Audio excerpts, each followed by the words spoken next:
I am laying in my bed, listening to the rain pound against my window. The wind is picking up, and it seems the forecast for a thunderstorm was accurate. Nature's tantrum is all that can be heard in the house, but my eyes are focused on my back door. The knob keeps moving, and no matter how much I want to, I cannot move. My body lay there under this blanket, pulled up tight around over my ears, and I'm frozen in fear. I have left it open just enough so that I could peer out and to breathe. The dim yellow glow from the bathroom light and nightlight reflects on that silver handle, and each time it jiggles, I can see the streak of amber shift slightly. I know my parents are down in the hall asleep, but getting them to them requires passing by that door. If I scream, I might force their way in anyhow, and they will be at me before I can reach safety. So I lay there, trying to be as quiet as possible, stare at that knob, and hope that whatever is on the way side goes away. I can hear it clearer now. The door itself is rustling and the knob jerks side to side. The rain, the wind, and the thunder hides the sound from my parents, but I can't get it out of my head. The blanket eroaches my mouth, and I can feel the warmth of my breath as it picks up pace. I ease my head upward and look to the window behind my headboard. My hand slides out from my hiding place and gently pushes the curtain to the side. It is too dark to see anything at first, but suddenly a blinding flash of lightning illuminates my back porch.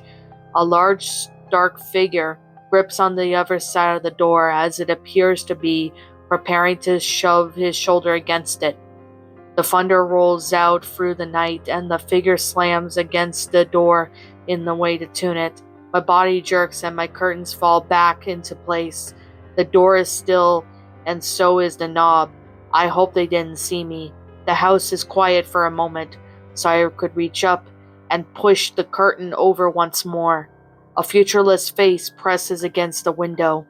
The eyes are the only thing I can make out in the darkness. A scream erupts from my throat, and my body cannot be contained in that bed any longer. I am up and down in the halls in seconds, my chest drumming away from my pulse.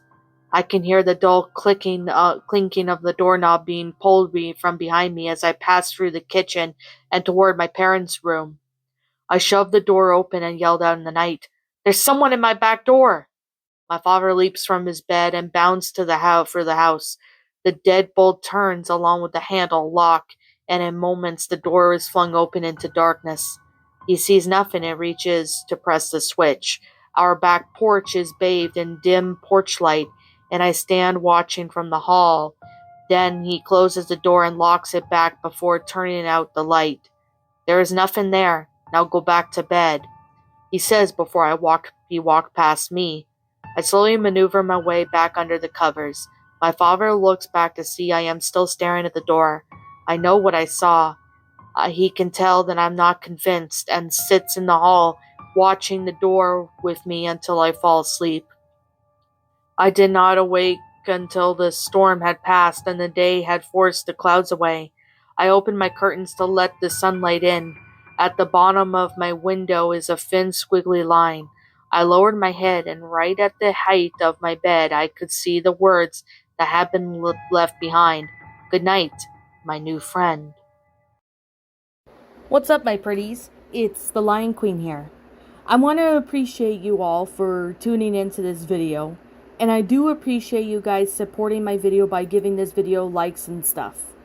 If you really enjoyed this video, be sure to leave a like, comment and subscribe if you're new, ring the bell for notifications to when I upload so that way you guys will get updated for whenever I upload. If you want to follow me on Twitter or DeviantArt, feel free to leave a follow on those if you are interested in following me on those socials. If you want to support my backup channel, known as Ms. Dark Shigo, feel free to subscribe to it, as a link to that will also be in the About page section. And with that being said, and that being the case, thank you so much for watching, my pretties, and as always, please stay pretty.